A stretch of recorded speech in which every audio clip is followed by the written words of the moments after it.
Welcome back to Sustainable Energy. Today we meet rural communities making a living with small-scale projects that are good for the environment. And they use nature-based solutions too, our theme this year. In Mazvihwa, in the center of Zimbabwe, people rely on solar energy to grow their crops. Let's take a look.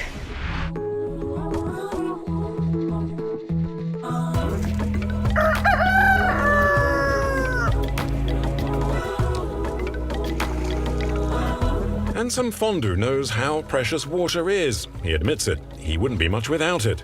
Come and see. My water collection setup begins here, by the gate. When it rains enough, it goes through the pen. And when it's filled up, it goes here. Here are the corridors I made for the water, so it can be controlled. Digging the contours is a way to preserve water, so that it doesn't get wasted.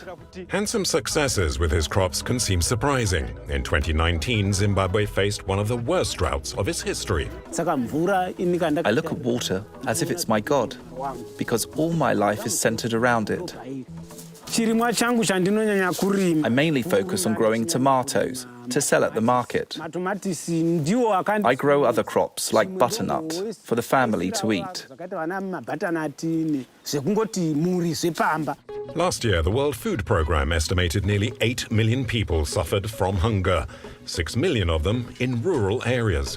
For Handsome, his wife and their 7 children, salvation lay in harvested rainwater and a new water management technique called a dead-level contour that uses channels to store harvested water. But it requires a flat field to stop water from running. I started digging the contours in 2000, but I didn't know about the dead-level contours. I just dug to get water. I learnt new water harvesting methods when I started working with the Muonde Trust. The Muonde Trust is a local organization formed in the 1980s when a group of local researchers and farmers joined hands to save local crops, but they needed to solve the water problem. Daniel Ndovu's father was one of the co-founders. In this vegetable patch, Daniel uses the simple homemade tool called the A-frame. It helps identify points at the same level in the ground to optimize the water flow. Because when water is travelling in a straight line, it will move at a faster rate, but with the dead level contour. That very water is also used to irrigate the crops through gravity. That's the idea. Daniel says it's hard to keep farmers interested in agriculture because of the lack of water, but many are looking for more drought-resistant crops like millet. The Muonde Trust is making sure they don't give up farming altogether by developing innovations in agriculture, local construction and educational programs. Our work is to go around communities preaching the word of harvesting water. Like in other remote parts of southern Africa, solar power seems to be the only option for the population. Cheneso Ndlovu invested in panels in 2019. We do gardening using a solar-powered borehole for watering. This tank stores rainwater. It's connected to a solar-powered pump that will capture the water and distribute it for various tasks in the household. We planted tomatoes on a small patch we were watering and we realized it was thriving. So we decided to grow other vegetables.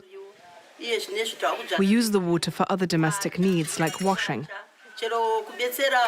I also let some elderly people take some water from here because it was getting too crowded at the communal borehole, and I feel pity for them. Just like water, solar panels are sought after in Zimbabwe. Most of them are brought in from South Africa and sold on the informal market. And although the Muonde Trust knows how to make the most of them, for now Daniel and his team must make do with small-scale initiatives, like the solar irrigation project. 2 months ago, we were selling butternuts to the community. This place is 1 hectare. If we can grow tomatoes for a specific period, and we happen to maintain it seriously, I hope we can excel. The Muonde Trust has helped local farmers reach food security through researching and implementing a range of simple but efficient solutions. However, lack of public funding are making it hard for the population to develop these techniques on a larger scale and provide energy access to all.